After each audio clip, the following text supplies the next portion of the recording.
Losing body fat is really hard, but it's even harder when you're being lied to. And the worst part is, most people don't even realize it. They follow bad advice, think they're doing everything right, but they get nowhere. I know that myself because it literally used to be me, stuck where I was, believing all the BS and doing all the wrong things, and I was wondering why the fat wasn't coming off. But once I figured out the truth, I managed to lose 70 pounds of body fat and change my life forever. And in this video, I'm going to take you through the 5 most dangerous fat loss lies you probably still believe that are keeping you fat and stopping you from seeing progress. So let's get into it. The first lie is the one that most people fall for, and it's that cardio burns fat. So many people believe they need to spend 2 hours a day on a treadmill in order to lose fat, but it's really important to understand that cardio isn't what burns fat. A calorie deficit is what burns fat, and cardio is just a tool that can be used to create a calorie deficit. I see so many people getting frustrated because they do hours of cardio a week thinking that's what's going to get them lean, but then they go home and they consume 3,000 or 4,000 calories of food a day and they wonder why they're not losing any fat or even getting fatter.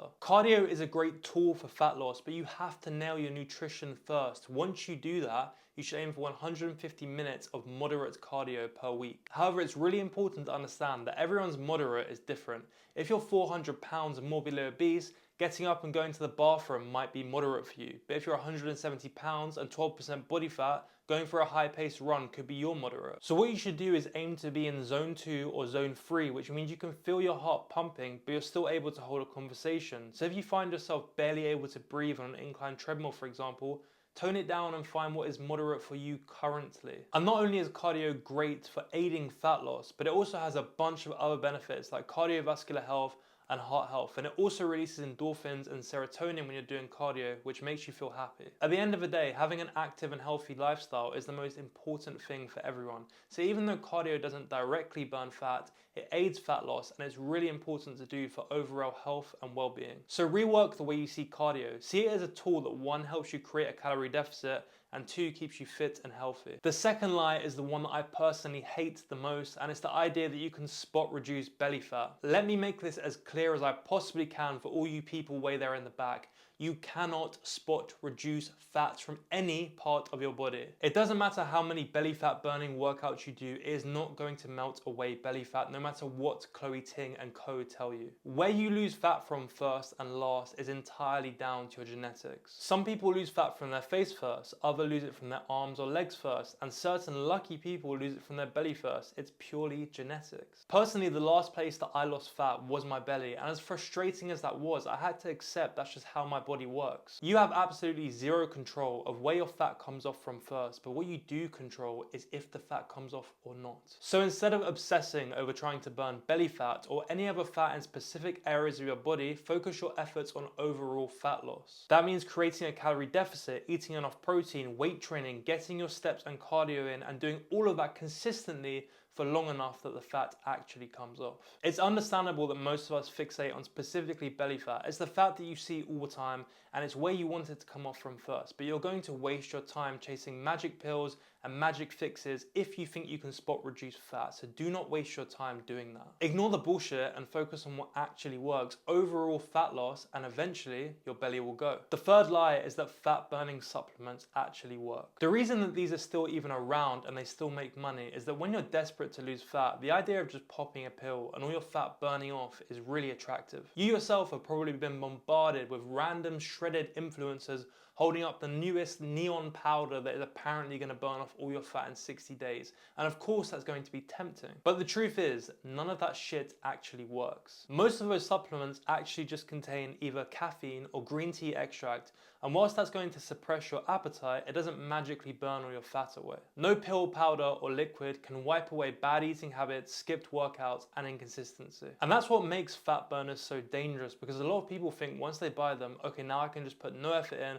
I'll just pop this fat burner and all my fat will burn away. So they put in less effort than they were before, and sometimes they actually end up fatter than they were before they took the fat burner. Now with that being said, I'm not saying all supplements are useless. Some can actually aid fat loss really well as long as you have your diet on point and your training locked in. Things like whey protein can make it really easy to get protein in your diet regularly, and of course that's going to help with 1, making you feel more full, and 2, building muscle, which is going to naturally make you burn more fat. Creatine is also really good because it improves strength and overall performance in the gym, which means you're going to be able to progressively overload more often and thus again build more muscle, which is going to help you burn fat naturally. And lastly, caffeine. Whether you're getting that from coffee or a sugar-free energy drink, caffeine is great because it suppresses your appetite and gives you more energy. You don't need to get it from fat burners that are going to cost you £60 or dollars from wherever you're from. And none of those directly burn fat. They just aid in your performance and your recovery. So use them as the tool that they are, not the solution. So remember, fat loss doesn't come from a pill you can just take. It comes from consistent actions you do every single day. On to number 4, and this is something that every single person believes when they're first trying to lose fat, and it's you have to eat healthy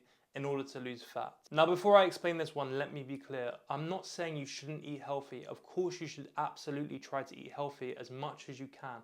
What I am saying is that it's complete BS that you have to eat healthy and that somehow equals fat loss. You could eat the most nutrient-dense, sugar-free, whole foods diet in the world, but if you're consuming more calories than you burn, you are not going to lose fat. A lot of the foods that we deem the healthiest are packed with calories. Things like avocados contain over 300 calories each, olive oil 120 calories per tablespoon, and nuts, some categories of nuts are 200 calories per handful. So many people start eating clean diets and clean foods thinking that is their golden ticket to fat loss. But again, if you're consuming more calories than you burn, the fat isn't going anywhere. You have to understand the basics of calorie density and portion control if you want to lose fat. So here is what actually works. Focus on calories first. Fat loss is about energy balance, so make sure you're consuming less calories than you burn. Next, build your diet around high volume, low calorie foods, things like lean meat, potatoes, fruit, and vegetables. This way you're going to get more food for fewer calories so you feel full for longer. Make sure you have some variation though. You don't need to eat the same 3 meals every day to lose fat, unless that works for you, but for most people you will benefit from eating meals that you actually enjoy and having variety. So follow the 80-20 rule, where 80% of your calories come from nutrient-dense whole food ingredients and 20% come from whatever it is that you like, as long as it fits within your calorie target. So of course you should try and eat healthy for overall health, but if you want to lose fat, you need to pair that with a calorie deficit. The 5th and final lie is the one that messes people up the most, and it's that the scale is the best indicator for fat loss. Now don't get it twisted, the scale is one of the most important tools on your fat loss journey. It gives you real life data, real-time trends, and keeps you accountable. But you absolutely cannot become obsessed with the numbers that you see on the scale. If your progress and your self-worth is based solely off of that number, that's a problem. You have to remember that the scale isn't just measuring the weight of your body fat, it's measuring your overall weight, which can fluctuate for a million different reasons day to day that has absolutely nothing to do with fat. Let me break down a few of those reasons for you so you have a better understanding of what I'm talking about. Let's say you eat a lot of salt today. Tomorrow you're going to weigh more because of water retention. Or let's say you have more carbs than usual. Your body's going to store that as glycogen, which again increases water retention and your body weight. Maybe you don't sleep well tonight. That's going to raise your cortisol, which is going to make your weight fluctuate.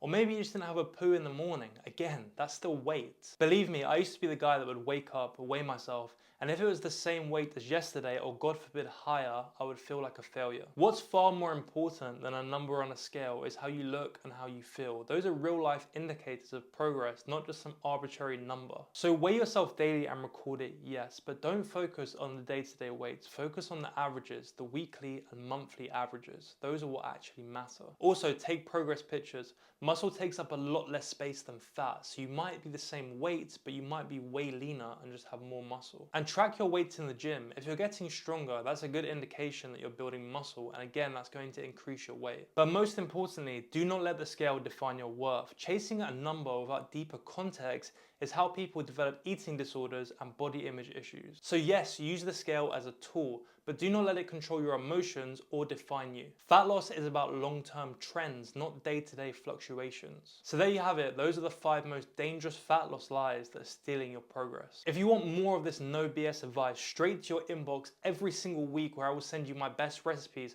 my best tips, and my best tactics and how I lost weight so that you can too, sign up to my email list below for free. For some one-on-one time with me where I will personally develop a custom plan to get you to your fat loss goals, book a call with me down below. Other than that, if this video helped, leave a like, share it with a friend, and subscribe, and I'll see you in the next one.